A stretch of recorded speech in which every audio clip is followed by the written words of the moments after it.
Now, we forget that our brain makes up about 2% of our body, but yet it consumes about 20% of our energy use. When it comes to making choices, that consumes energy. Really, really protect your energy. You find the things that feed you, that fill you, that fuel you, and remove anything that drains your energy. Welcome to Evolve Ventures, the one place where leaders like you can dependably go to shift your consciousness to unlimited potential. I am your host, Bianca Thomas. And I am your host, Emilia Smith. We are going to be diving into episode 102, Optimizing for Evolved Performance.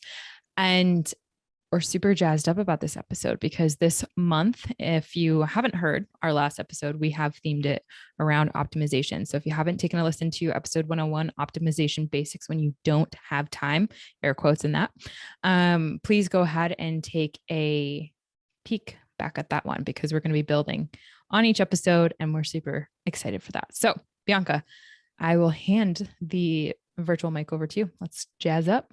Let's get it. So a common complaint or a common difficulty that we hear a lot of people talking about when it comes to optimizing or getting the most done or getting the most out of themselves is that they just don't have the energy. They don't feel like it. They don't feel like doing the things that they need to do at the end of the day or whenever. And one of the biggest optimization hacks that we have found, and a lot of research is out there supporting this, is there are actually time blocks in the day that are best for certain activities. And when it comes to conscious effort, when it comes to conscious performance, one of the biggest hacks that is out there and that Emilia and I have personally found is getting your most important tasks done at the beginning of the day. So I'm going to reference a podcast episode. For the life of me, I cannot remember what it's called, but I will link it in the show notes. Dr. Andrew Huberman, I've referenced him before on the show. He dives into a lot of research on his show, and he specifically did an episode for habits and goals. He's done a couple of them actually, but in this specific one, he was referencing the fact that like I said, there are times in the day that are best for certain activities. And he mentioned that the first third of your day, there's been a ton of research showing that is when we are the most brain conscious, right? When our brain is on the most high alert and when our bodies are on the most high alert, where we're able to actually get the hardest tasks done, the most strenuous tasks done, and do them effectively. I've also noticed this just on a personal level and with clients before ever hearing this. How many of us have ever set aside time at the end of the day and we're like, I'm going to go to the gym. And then the end of the day comes and you're exhausted and you're like, wow, I really don't feel like going. I don't have the energy. I have no desire to go do this. I'm not going to do it. And then you probably ended up eating foods that you told yourself you're not going to eat, and you slack on your goals, and you do all the habits that you tell yourself you're not going to do. Well, that's because what's the word? Not energy? Resilience. No. Willpower. Yeah. Willpower. There's another one. Our willpower is diminished significantly the later on in the day because of the amount of choices that we have to make throughout the day. So if you're able to schedule your most important things or the habit you are trying to build into the beginning of your day when your willpower is a lot higher. Now, granted, I hate that word. I don't think it's relevant, but it's just the first word that came to mind because willpower will fail every single time. But yeah, you're never going to feel like it. It's just, you're never going to have the energy. You're never going to feel like it. But, science shows that if you try to get this stuff done in the morning, you have a much higher likelihood of getting it done. I think another hack that I will just say quickly based on that is scheduling it. So having the understanding, utilizing the hack that we gave in the last episode, which is using a calendar. If you know, okay, I'm in the first third of my day, Emilia and Bianca said, if I get these tasks done first, I'll be more likely to do it. Cool. Another hack you can add on top of that, and this is what I do with clients of mine, it's called behavioral activation. Schedule it. Because if it's on your calendar, you're more likely to complete it than if you're like, yeah, maybe I'll do it then. But if it's on a calendar, you have a higher degree of probability that you'll get it done. So those are my two. And I know Emilia has some extra stuff to add to that. I got some whole nerdy stuff to bring on in here. So, B, thanks for starting us off there. And I think that when we start to really dig into evolved performance, I think always a good point to start at is what is that in comparison to what we already historically, statistically, scientifically, energetically understand about performance. And when we talk about evolved performance and optimizing for that, really what it comes down to at the most simple level is, have we been here before? And are we making, to what you had said earlier, the same choices that we know we shouldn't be making? And we know that based on the patterns in the reactions as a result of our actions not being necessarily serving for us in a positive manner. And so when it comes to evolved performance, we are talking specifically about making decisions that, again, to our last episode, are having a higher return on investment. The investment being the output of our energy, which is a finite game. And the performance is how well we are doing by optimizing in the given time of a day that we each have. So what you invest in or what you exercise or what you intake from an energetic standpoint, that can be broken down to various decision points throughout the day. And you had mentioned, and there's so much science that points to this too. We'll definitely put some research articles in case you're interested in the show notes, but going down to like bare bones and basics, energy management is an issue for a lot of people. And it's an issue because when you look at the overall day, a lot of people don't necessarily see themselves as a resource. I know I certainly didn't when I was growing up. It didn't necessarily occur to me that I was a resource and I had control over my resources being energy. So I want to introduce a cute little word to you in case you haven't heard it. It's called the JOULE. JOULE. A JOULE is not the thing that you smoke, though. That was a product that was on the market. I'm not referring to that. What I am referring to is the amount of energy that you create, and human energy can be referred to as joules. We have hundreds of thousands of millions of joules that we exert and intake, and our body processes through, and our brain eats up throughout the entire day. So 1 joule of energy is the equivalent of 0.239 calories. So every time you intake that amount of calories, you increase your joule level. And so when we look at like the day-to-day stuff, I want you to think about your body, your brain, your day to day, and how you optimize that, very similar to your house. So for each one of you who are listening, you probably have to some degree experience living, either being a homeowner, a renter, or someone who has to maybe work for where they live in whatever capacity that is. So I'm going to take a quick frame of reference to like paying bills for your light, right? For the lights that you have on in your house. Right now, you probably are paying bills to some degree for your energy consumption. And being a huge avid fan of sustainable energy, that's something that I've researched a lot on and something I'm very, very passionate about, which is the conservation of energy. And so this concept of energy management, while it can be applied to our homes and to our cars and to all the things that we look at in the day to day, I find this huge scotoma when I start talking to clients and individuals that we don't necessarily take that same application when it comes to the day-to-day energy. So when you wake up, you probably feel like ready to go, unless you're not, quote unquote, a morning person. How are your joules? It's a great question to ask. Did you get great sleep? Great sleep will increase your overall joule activation, your joule energy reservations. There's this thing that we can look at called energy expenditures. So EE. You want to understand what your total energy expenditure is throughout the day, and how you kind of look at that is your resting metabolic rate, your working / exercise energy consumption, and in total, looking at you as a resource, like I said. Now, really quick, B, you had mentioned choices. It's like going into your home. Are you going to choose to leave the lights on and have your bill just continuously rack up and drain energy that isn't actually going to use if you're not in that room? Or are you going to make the decision to turn out that light switch as soon as you leave? The majority of us would want to turn off that light switch.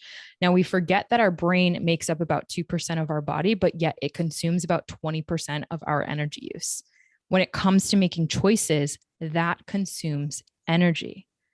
If you're optimizing how you're going about your day and eating the big frog first, if you say, meaning tackling the hardest things that are going to be for your day at the very beginning of your day when you are at peak energy levels, or right after you replenish yourself from an energetic standpoint, that will result in more optimized performance than if you weren't to take an audit, take a real, true, hard look at yourself as a resource and how you go about planning your day.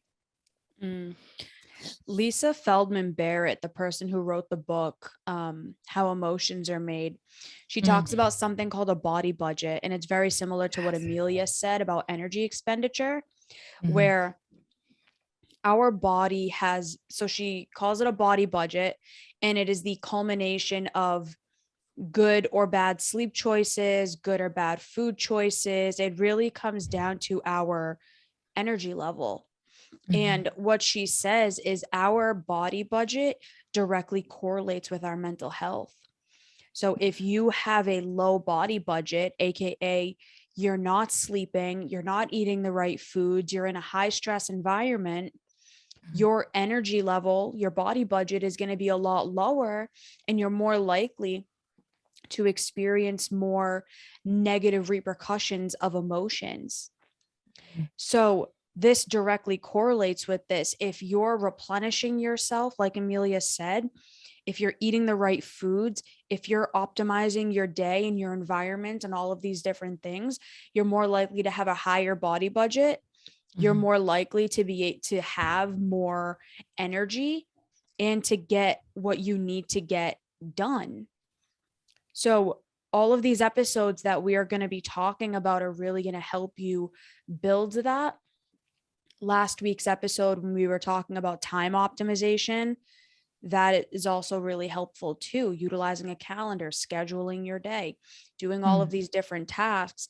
And what we've talked about so far in this episode, which is really optimizing your energy and how you can go about doing that. Yeah, if you could look at your brain, it like the consumption is equivalent to 20, like a 20-watt light bulb. So like on average, it takes the brain to think, like for an average human being, about 320 calories a day. And are you looking at your energy, to Bianca's point, as a body budget? Like, are you realizing you have a budget every single day, and you can optimize the acquisition of energy and you can optimize the allocation of energy? So very, very basic. If you know you hate spending time with specific people and they drain you, there are people who you're allocating your energy to that is draining your energy at a very fast rate. And you can look at that even from there's a thing called a thermic effect of food, which is TEF. It stands for TEF. And that's how your body starts processing food. When you're around people that you don't really enjoy and you don't really like, your body responds differently. Surprise, surprise. So whether it be looking at your energy consumption, allocation, and acquisition from a performance level, if you want to perform at an elite, evolved level. You got to start looking at yourself as a resource and one that has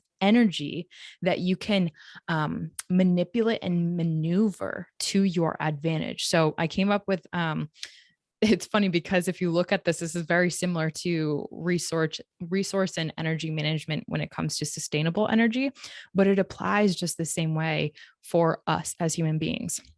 So the strategy for successful energy management, and then I'll be done here, is number one, identify the sources of energy consumption that you currently have.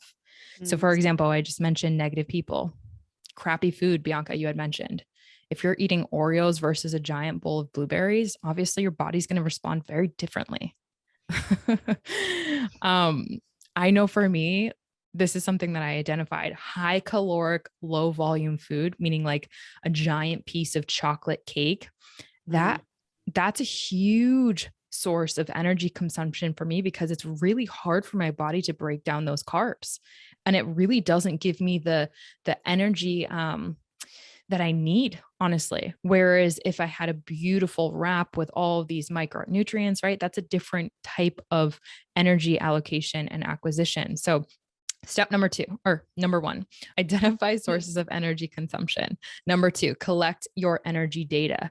What does make you feel vibrant? I know I was speaking to a woman in Nigeria earlier today that literally gave me energy. I jumped off that phone call and was like popping off the wall. I was so excited. It was amazing.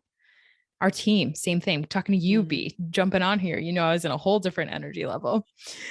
Number three, analyze the data. If you're not looking and contemplating what is giving or pulling from your energy and how you're allocating it, you're going to have no idea where you actually are from a resource/body budget perspective. Number four, identify the opportunities to save and reallocate your energy, which from like an energy bill, it would be your cost, right? So what is it costing you to spend this energy in X, Y, Z area? Right? It's probably costing you time. It could be costing you money. It could be costing you even in some degrees your health, right? And then number five, track your progress. So without you taking a look at this, at your energy levels throughout the day, you are not going to make better decisions. And I will say that flat out here, Bianca. I'm glad that you mentioned choices right off the bat, because there's no way, if you are not optimizing for evolved performance, you will make poorer and poorer decisions that will ultimately impact you, not just today, but your body budget in 50, 20, 30 years. And you'll be thinking back like, well, how did I get here? And at Evolve Ventures, we just don't want you to ever be a listener and be there. So hopefully through that, we kind of had you look at this in a little bit of a different frame. And again, Evolve Performance looks at what did we do yesterday and what was not working, and how can we exponentially evolve our decision-making paradigm and optimize just some of those little things that can make a huge difference.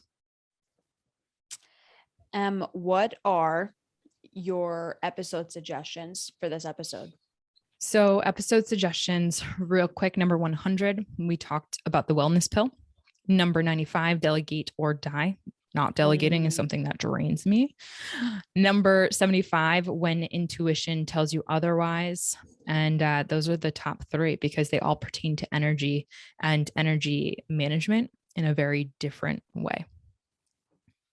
Key takeaway from this episode: really, really protect your energy. You find the things that feed you, that fill you, that fuel you, and remove anything that drains your energy. Also, make sure that you are scheduling things at certain times to go with when you have the highest energy versus the lowest energy, such as eating the frog, getting the hardest activity done first and get it out of the way when you have the highest amount of energy. Nice. Yeah, my key takeaway would be very similar, but in a little bit of a different aspect of encouraging everyone to believe in themselves, that they can have evolved performance and that every single day is an optimization opportunity. Why? Because no one else controls the energy that you are acquiring and you are allocating. It's all up to you. And so I want to pump that belief in everyone who might not have looked at themselves like that. Love it. B, what do we have coming up that we want to share with our community? So when you are hearing this, this will have been about a week ago, but at Evolve Ventures, if you join the Evolve Ventures Society, starting June 4th, so the first Saturday of June, we are starting a new series in the Evolve Ventures Society private Facebook group called Your Evolve Story. We are going to be interviewing people in the community to hear about their story, their evolution, their transformation, and their experience with Evolve Ventures. Now, why this is important? Because we're here for all of you. You know, we talk about this on the show all the time. Emilia and I are not here for our good health, right? We're here to we're here to help all of you. We're here to be here for you and help all of you to grow and evolve and transform. And we really want to connect with all of you. Mm-hmm. We wouldn't be where we are if it wasn't for the community. And so two of our team members, Alex and Derek, are going to be hosting this, and they are going to be the ones doing the interviews. They are hilarious. They're witty. They are incredible communicators, and they're just genuinely good people. And we've already had a bunch of people sign up for this. So if you join the Evolve Ventures Society, the link is in there to be able to sign up and to join those interviews. So we will put the link for that in the show notes here as well. But you have to be a member of Evolve Venture Society in order to actually be on the interview. I'm so excited for that. A shout out to our team. And honestly, as a listener, you might be like, okay, why does this even matter? Okay. Number one, there's a huge opportunity for you to tell your story. Storytelling is the most incredible way to understand who you are and get to a level of self-awareness that a lot of people don't have the courage to get to. So when you can tell your story and share how you've evolved, that not only can help you transform in a layer and to a degree that you've never even imagined, but on top of that, you can be that source of inspiration for someone else. Having the courage to just jump on a casual conversation with two people who are like genuinely great hearts and sharing your story can literally transform someone else's journey. I know for me, like the amount of stories that I've read, if only those were like in little short videos like this, that we're going to be offering at Evolve Venture Society, like I would probably feel a lot more seen, heard, and understood. And honestly, I would probably have felt a little bit more of a sense of belonging once I understood some people in the growth oriented society that we are cultivating. And so we just want to help you get around growth oriented human beings and actually see them for who they are, because some of us just didn't start here. And that's the biggest thing. Understanding that you are at a different starting point, and that is not better or worse than anyone else. It's just a beautiful culmination of stories that you can share with someone that who knows what could come of that. So we hope you join us in on that. And we cannot wait for our next episode, which is going to be diving into your optimal space. So really digging into the environment aspect of optimization. Thank you all so much for listening. We are deeply grateful for all of you, and we'll talk to you soon. Bye. Bye, everyone.